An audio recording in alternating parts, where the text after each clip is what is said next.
Somos centelhas de amor, somos eterna mudança, trabalhando na caridade dessa grande fraternidade.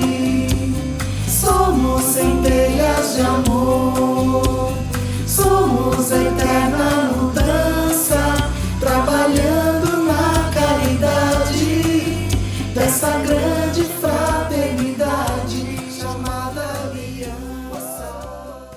Caros amigos, sejam bem-vindos ao programa Um Tema Espírita em Mil Palavras, promovido pela Aliança Espírita Evangélica.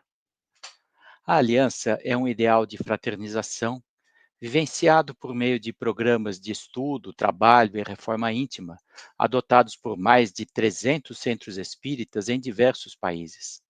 Meu nome é Eduardo Miyashiro e este é o canal Aliança.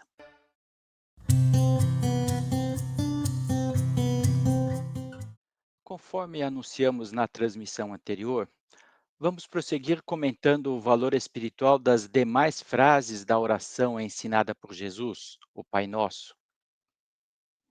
Primeira frase: Pai Nosso que estás no céu.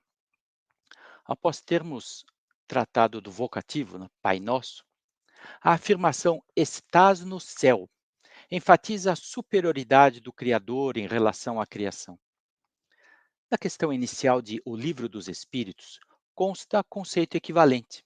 Deus é a inteligência suprema, causa primária de todas as coisas. Vejam, não há nada mais poderoso, nada mais essencial. As correntes teístas todas concordam que não podemos conceber algo anterior ou superior a Deus. A palavra céu sugere um esforço de evolução ou ascensão, onde devemos deixar para trás os valores materiais e buscar virtudes como desprendimento, abnegação, perdão. Progredir é deixar para trás os valores da terra e buscar os do céu, ou seja, desprendermos-nos de interesses imediatistas e egoístas para buscar a conquista das virtudes opostas a esses interesses que acabamos de mencionar. Santificado ou santo seja o teu nome. Ser santo é uma conquista moral, não um privilégio. Alguém santo é moralmente acima do nível mediano da humanidade. Mas o que significa nome santo? Para a cultura religiosa da época em que viveu Jesus, proferir o nome de Deus devia ser evitado, por uma questão de respeito. O terceiro mandamento proíbe o uso do nome de Deus em vão. No Livro dos Espíritos, a questão 10 destaca que a compreensão da natureza de Deus é limitada de nossa parte, não? Nós temos limitações e podemos apenas deduzir algumas das suas qualidades. Deus transcende nomes, definições e conceitos. Próxima frase: que venha a nós o teu reino. Esse desejo implica uma atitude ativa e não passiva, pedindo que a condição da vida feliz caia sobre nós. Vejam o que consta no Evangelho segundo Lucas. E perguntado pelos fariseus sobre quando viria o reino de Deus, Jesus respondeu-lhes: O reino de Deus não vem com aparência exterior, e nem dirão ei-lo aqui ou ei-lo ali, porque o reino de Deus está dentro de vós. Para viver no reino de Deus, modificar valores, sentimentos, ideias, atitudes é a proposta. Jesus também afirmou que há muitas moradas na casa de meu pai. Allan Kardec, no Evangelho segundo o Espiritismo, explica que os mundos perfeitos são habitados por espíritos que alcançaram a perfeição, onde reina a felicidade, conquistando, portanto, viver o reino de Deus. Próxima frase: que seja feita a tua vontade na terra como no céu.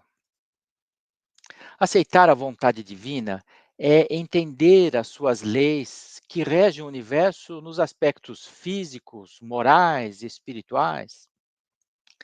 A aceitação é uma virtude que evita a revolta, mas que não dispensa o trabalho. As leis divinas se aplicam ao cosmos e às relações humanas, é o céu e a terra.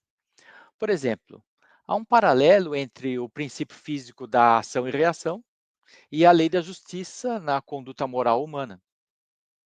O sábio é aquele que consegue enxergar essa congruência entre as escalas cosmológica, atômica, humana. Próxima frase. Dá-nos hoje o pão de cada dia. O pão simboliza os recursos necessários para a vida, tanto materiais quanto espirituais.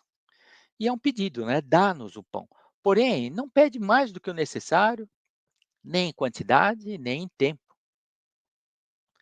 Lembra o ensinamento oriental de que a dor, o sofrimento, é causado pelo desejo.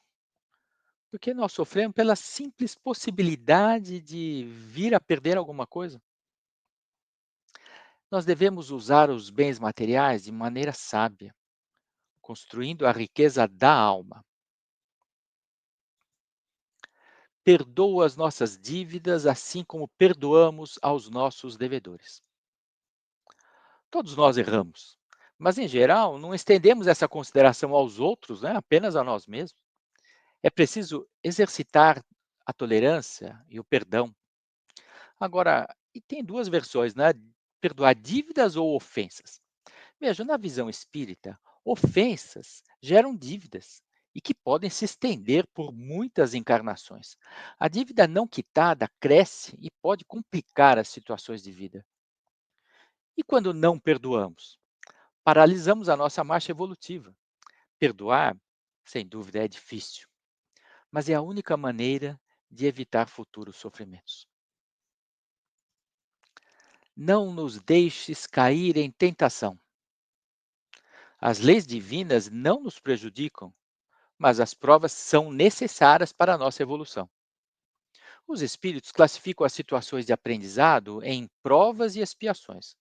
As provas nos testam e, após um determinado nível de experiência, nos ajudam a consolidar os valores da vida que, uma vez consolidados, não podem mais ser tirados, fazendo parte do nosso ser. As expiações, conhecidas no Oriente pelo termo genérico de karma, são uma resposta do universo para toda conduta contrária às leis de Deus. E as tentações? Elas indicam quais áreas do nosso ser que precisam de desenvolvimento. E reconhecer os nossos erros e os nossos pontos fracos é uma questão fundamental para aprendermos e evoluirmos. E a frase livra-nos do mal ou liberta-nos do mal? Esse pedido não busca evitar as provações e expiações, mas sim pedir forças para superar as dificuldades que surgem das nossas más decisões. Eu gostaria de ler aqui a questão 630 de O Livro dos Espíritos. Como se pode distinguir o bem do mal? O bem é tudo que é conforme à lei de Deus. O mal, tudo que lhe é contrário. Assim, fazer o bem é proceder de acordo com a lei de Deus, e fazer o mal é infringi-la. Então, como é que nós podemos nos livrar do mal, né?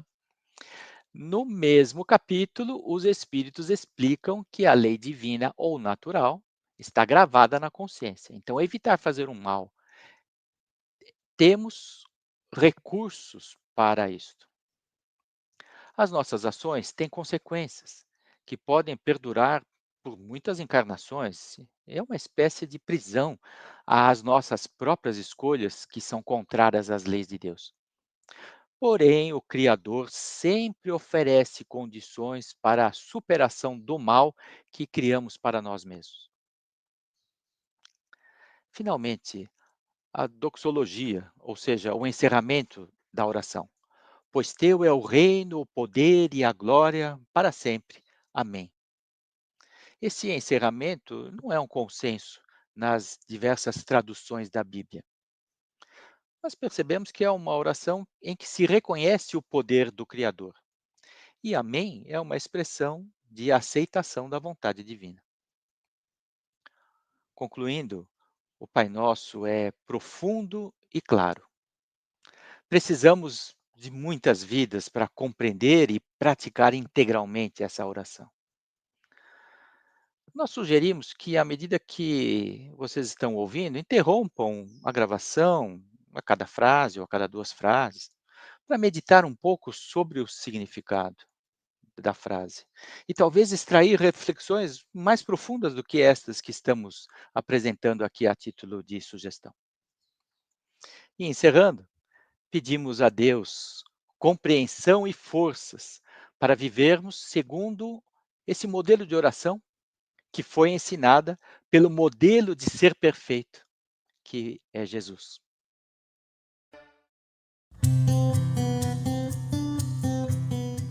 Este foi o programa Um Tema Espírita em 1000 Palavras, produzido pela Aliança Espírita Evangélica.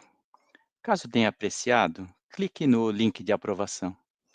Havendo interesse, inscreva-se no canal para ser avisado sobre novas transmissões. Agradecemos imensamente a sua consideração, pois o lema da Aliança é confraternizar para melhor servir. Somos centelhas de amor, somos eterna mudança, trabalhando na caridade dessa grande fraternidade. Somos centelhas de amor, somos eterna